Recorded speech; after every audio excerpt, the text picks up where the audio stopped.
Bonjour à tous, j'espère que vous allez bien. Ici Damien de l'agence Teammate pour un nouveau petit tuto sur Photoshop. Alors aujourd'hui, je vais vous apprendre à insérer des éléments en couleur dans une image en noir et blanc. Alors vous allez voir que c'est quelque chose qui est très facile à réaliser, qui ne demande pas beaucoup de temps, et c'est quelque chose qu'on retrouve généralement chez les marchands de cartes postales ou dans les magasins qui vendent des tableaux ou des toiles grand format. Alors pour commencer, on va ouvrir l'image source que vous trouverez en lien sur le site internet www.teammate.fr une fois que vous avez ouvert cette image. Alors on va appuyer sur CTRL A ou commande A pour la sélectionner.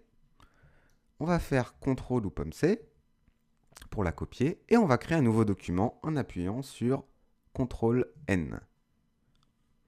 Donc là, les dimensions sont bonnes vu que l'image a été insérée copiée dans le presse-papier. On fait OK. Et on appuie sur CTRL V pour la coller. Alors cette image, on va la passer directement en noir et blanc en faisant fiche image mode niveau de gris. On peut aplatir, supprimer. Voilà. Une fois qu'on a fait ça, on resélectionne l'image en faisant CTRL A, CTRL C, on vient la copier. Et là, on retourne dans notre document que l'on vient de créer. Et puis on va la coller tout simplement dedans en faisant CTRL V. Jusque-là, rien de bien compliqué.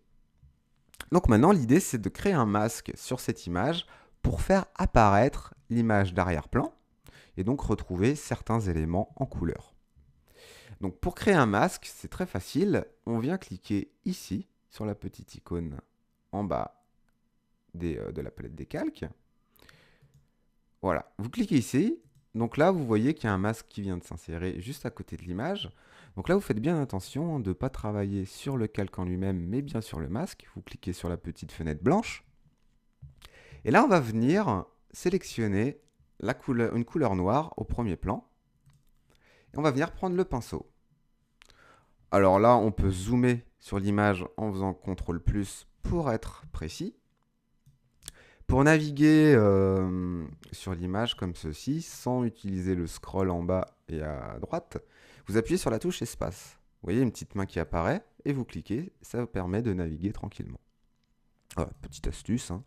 C'est toujours bon à prendre. Donc on prend le pinceau, on peut lui mettre une épaisseur de 10. Et là on va venir, vous voyez, repasser sur l'image. Donc on suit les pourtours hein, de notre image. Donc on peut prendre peut-être une forme un peu plus épaisse pour repasser sur l'image centrale. Alors c'est pas très grave hein, si on dépasse. Vous allez voir comment rectifier le tir. Donc là on est à peu près bon, mais on voit qu'on a dépassé un petit peu ici à gauche, un peu en haut, un peu ici à droite.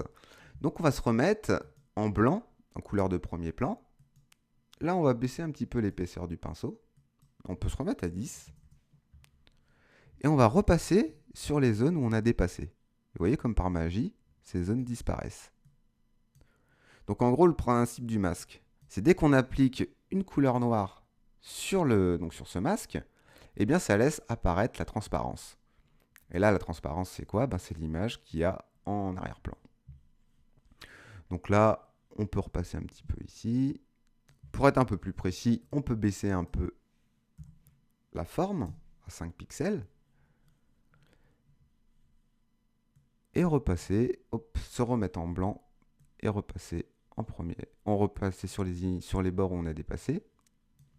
Voilà, ici. Un petit peu au sol, par exemple. Et voilà. Un petit peu en haut. On peut, ici, il y a une petite pétouille. On peut repasser dessus. Voilà. Donc là, on peut dézoomer, on fait CTRL-. Et puis on voit que on vient de réaliser une image qu'on aurait pu retrouver chez un marchand de cartes postales. Hein. Donc vous voyez que c'est très facile.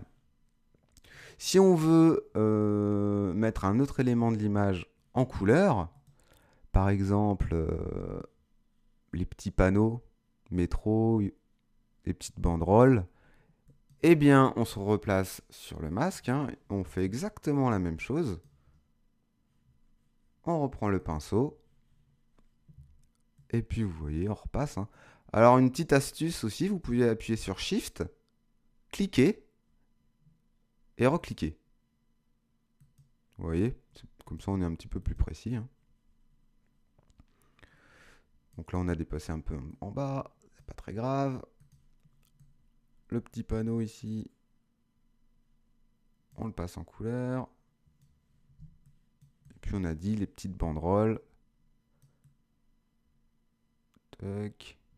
On a dépassé, c'est pas bien grave. On se remet en blanc et on repasse par-dessus. Voilà, etc., etc. Donc vous voyez que c'est vraiment très facile, hein, et puis vous pouvez appliquer ça un peu sur n'importe quelle image. Donc j'espère que ce tuto vous aura plu, et je vous dis à très bientôt pour un prochain tuto.